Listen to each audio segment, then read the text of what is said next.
Hi and welcome back to the channel. In this video we'll be taking a look at why Barcelona has been so bad in the Champions League. Although there were some positives, there was also a lot of negatives, especially against the big teams in the Champions League.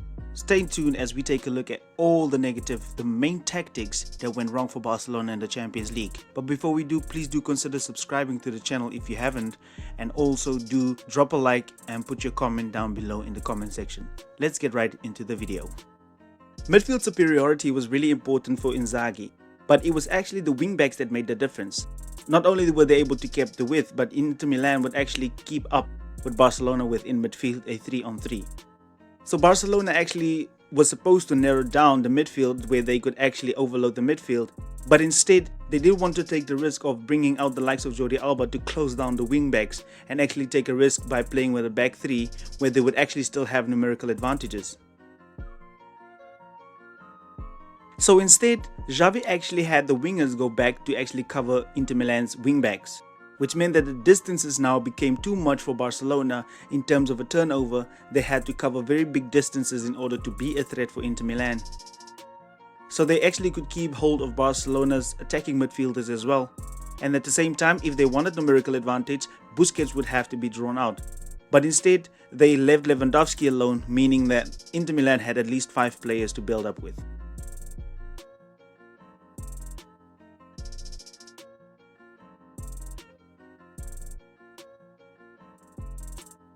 Barcelona's problems with the build-up actually comes from the fact that they actually build up in a 4-3-3, where they circulate the ball just like they would be in the normal positions in the half spaces. Instead, they don't want to pin back any opposition, so they just set deep everybody behind the ball. The problem with the fullbacks is that they are really static and they have no influence on the game whatsoever. The wingers remain high and they just remain in their position instead of keeping the width or either inverting. The problem with Barcelona is that in the beginning of the season we had this 3-5-2 or 3-2-5 formation where we would actually each pin back a player in the back five for the opposition, which meant that the two holding midfielders would have to keep the positions, otherwise they will open up passing lanes, and Barcelona had numerical advantage with 3 players doing exactly what they want to.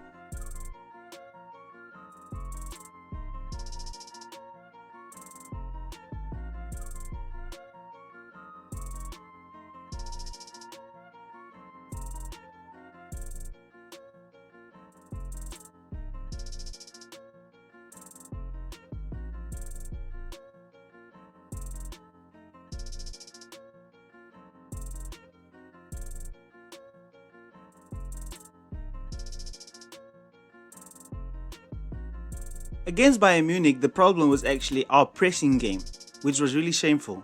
When Bayern looked to build up from the back, of course Barcelona as always would like to press really high, where they would try to force the opposition to one side.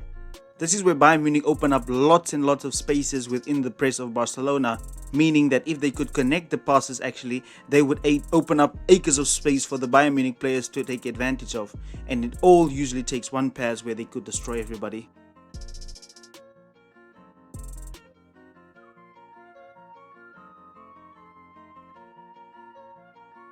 To counter this, Xavi had his players to play really narrow, trying to block down the middle for Bayern Munich.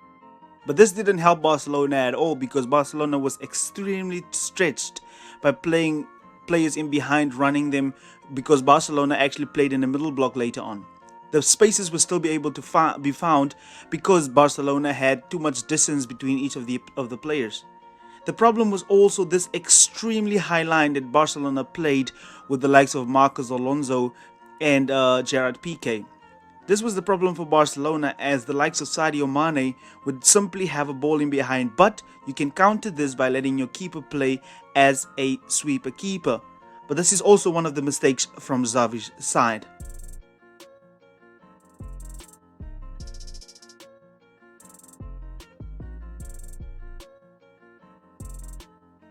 In my opinion, Barcelona should more have focused on the likes of Joshua Kimmich, who is really the heart and engine of Bayern Munich. But of course, if you close him down, Bayern Munich would actually be able to form a double pivot with Leon Goretzka as well.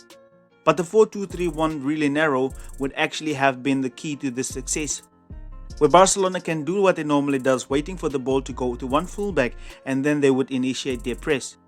And as always, like in the olden days, Barcelona would have a free extra man to actually help in the press and clean up any errors made by any player.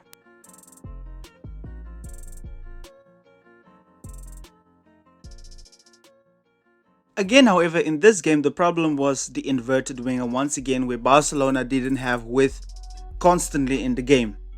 And this is the problem with the fullbacks as well. They didn't know did they have to go forward or stay back. And this totally cancelled out the likes of Pedri and Frenkie de Jong because they didn't have a job basically because they had to stay back. Barcelona also tried to be very fluid, but in fact they actually confused each other on where they had to be.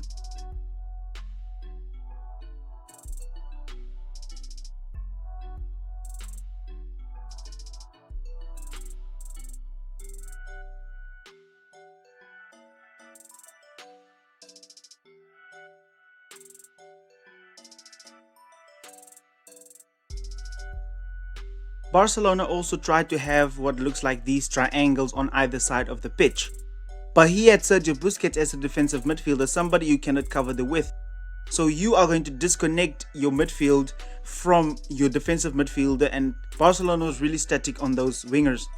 Which means there was acres of space for Sergio Busquets to cover, which meant that he was going to struggle. And also Barcelona had the 3-3-1-3.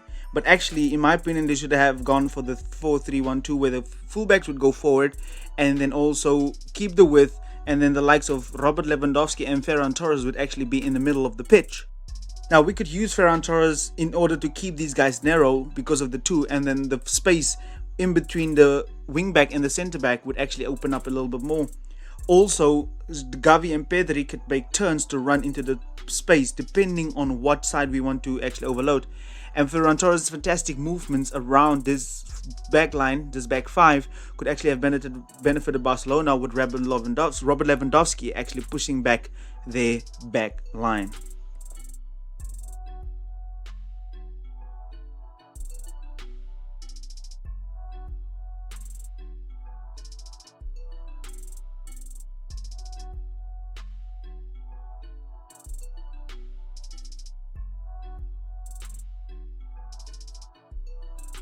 So that is it for the video today. I hope you guys understood everything I was talking about. Let me know your comments down in the comment section, and also drop a like on this video. Please do share it as well.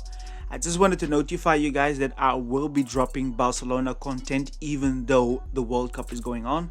And let me just know what you guys want to see, especially pertaining to the World Cup. But let's make this a good World Cup and may the best team win. I will be rooting for Germany. I don't know who else who you guys are going to support. I would like to know who you support, so drop that comments in the comment section below. Thank you very much. Goodbye.